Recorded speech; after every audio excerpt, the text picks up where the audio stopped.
आज का वीडियो सौरमंडल से ही संबंधित कुछ प्रश्न रह गए थे, तो उसी का आज हम पार्ट 3 के रूप में आज हम देख लेते हैं। 15 या 20 क्वेश्चंस हैं जो काफ़ी महत्वपूर्ण हैं। आपके TGT, PGT, NET, TET, C TET, UP TET या हायर एजुकेशन या अदर जो एग्जामिनेशन होते हैं उन सब के लिए ही यह महत्वपूर्ण प्रश्न है। तो शुरू करते हैं आज का यह जो सीरीज है। इसका पहला प्रश्न है, मंगल और बृहस्पति की कक्षाओं के बीच सूर्य के चारों ओर परिक्रमा करने वाले शैल के छोटे छोटे टुकड़े के समूह को क्या कहते हैं? उल्का, धूमकेतु, उल्का पिंड और क्षुद्र ग्रह।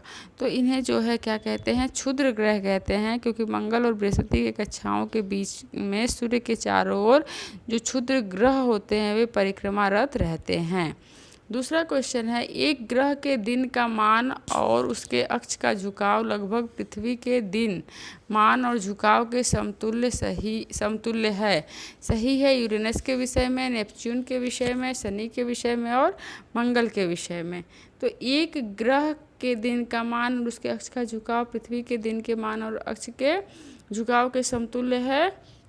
ऑप्शन नंबर डी इसका सही होगा, मंगल के विषय में, क्योंकि पृथ्वी का दिन का जो मान है वह 23 घंटा 56 मिनट 23 सेकेंड और उसके अक्ष के झुकाव का 23 अंश 27 मिनट। ठीक है, तो इस तरह से हम देखेंगे कि इस संबंध में जो है ऑप्शन नंबर डी वह सही होगा, क्योंकि मंगल के दिन की भी जो अवधि है वह 24 घंटा 27 मिनट वह 23 सेकेंड है और इसके अक्ष का झुकाव 23 अंश और 58 मिनट है। तो इस तरह से स्पष्ट है कि मंगल के दिन की अवधि और अक्ष का झुकाव पृथ्वी के लगभग समान है।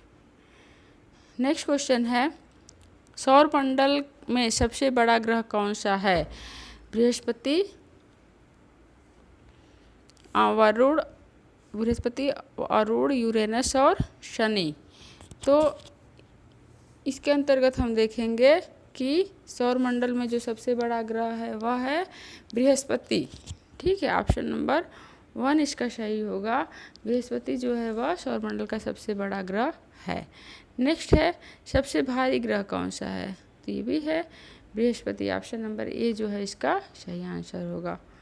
नेक्स्ट है, सूर्य के गिर्द एक परिक्रमा करने के लिए निम्न में से कौन सा एक ग्रह अधिकतम समय लेता है? पृथ्वी, बृहस्पति, मंगल और शुक्र। तो कौन लेता है? बृहस्पति लेता है। बृहस्पति जो है अधिक समय लेता है सूर्य का परिक्रमा करने में। नेक्स्ट है, सौर परिवार का सबसे छोटा ग्रह है। तो सौर परिवार का सबसे छोटा ग्रह प्लूटो, मंगल, शुक्र और बुध। कौन है? प्लूटो है। सौर परिवार का सबसे छोटा ग्रह जो है यह प्लूटो है। नेक्स्ट, कौन सा ग्रह सौर जगत का सबसे दूर का ग्रह है? ठीक है, तो इसके अंतर्गत हम देखेंगे 4 ऑप्शंस में से कभी वरुण, कभी यम, इन दोनों में ही सूर्य की सबसे अधिक निकट दूरी पर स्थित आमतौर ग्रह प्लूटो को माना जाता है। इसकी कक्षा नेपच्यून की कक्षा के अंदर स्थित होने के कारण कभी कभी नेपच्यून को भी माना जाता है। ठीक है, नेक्स्ट क्वेश्चन है, मानव ने चंद्रमा पर पहला कदम कब रखा था? 4 ऑप्शन हैं इसके, 1953, 1963, 1971 और 1969 में। तो ऑप्शन नंबर डी सही होगा। मानव ने चंद्रमा पर अपना पहला कदम 20 जुलाई 1969 को रखा था। अमेरिका के अपोलो 11 मिशन के तहत 3 अंतरिक्ष यात्रियों कौन कौन थे? वे लोग नील आर्मस्ट्रांग, माइकल कॉलिंस और एल्ड्रिन जूनियर सम्मिलित थे। ठीक है, तो इस तरह से इन लोगों ने ही सी ऑफ ट्रंक्विलिटी पर जो है 20 जुलाई 1969 को जो है अपना यान जो है वह उतारा था। नेक्स्ट क्वेश्चन पे चलते हैं, सी ऑफ ट्रंक्विलिटी कहाँ पर है? तो इसका भी ऑप्शन नंबर डी सही होगा। सी ऑफ ट्रंक्विलिटी जो है वह चंद्रमा पर स्थित है, क्योंकि चंद्रमा पर काले धब्बे वाले क्षेत्र को ही सी ऑफ ट्रंक्विलिटी या शांति का सागर के नाम से जाना जाता है। ठीक है, चंद्रमा के इसी भाग के प्रथम समापन चंद्रयान अपोलो 11 अवतरित हुआ था, जिसमें नील आर्मस्ट्रांग और एडविन एल्ड्रिन ने चंद्र तल पर पदार्पण किया था। तो इस तरह से क्वेश्चन आ सकता है कि शांति का जो है सागर किसके कहाँ पर स्थित है, तो चंद्रमा पर स्थित है। सी ऑफ ट्रांसक्विलिटी कहाँ पे है, तो ये भी चंद्रमा पर स्थित है। चंद्रमा के धरातल पर दो व्यक्ति एक दूसरे की बात नहीं सुन सकते हैं, क्योंकि 4 ऑप्शन है।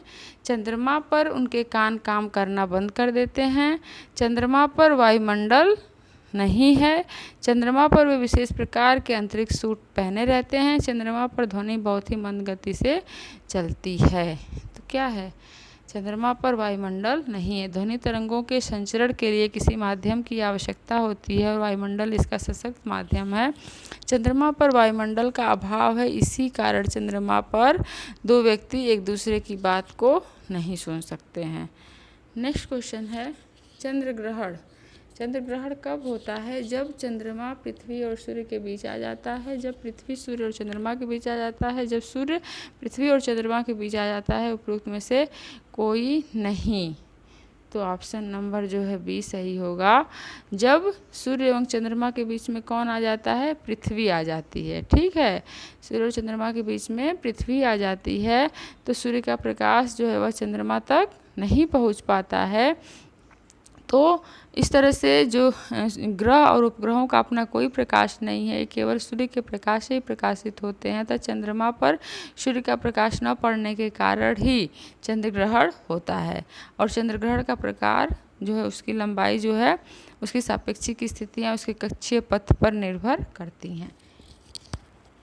बेमेल को चुनिए। चंद्रमा, बुध, मंगल, बुध, चंद्रमा और पृथ्वी। तो इनमें से हम देखेंगे कि बेमेल कौन है इनमें से, क्योंकि मंगल जो है, मंगल भी ग्रह है, बुध भी ग्रह है, पृथ्वी भी ग्रह है और चंद्रमा नहीं है। तो इस तरह से ऑप्शन नंबर जो सी वह सही होगा, बेमेल।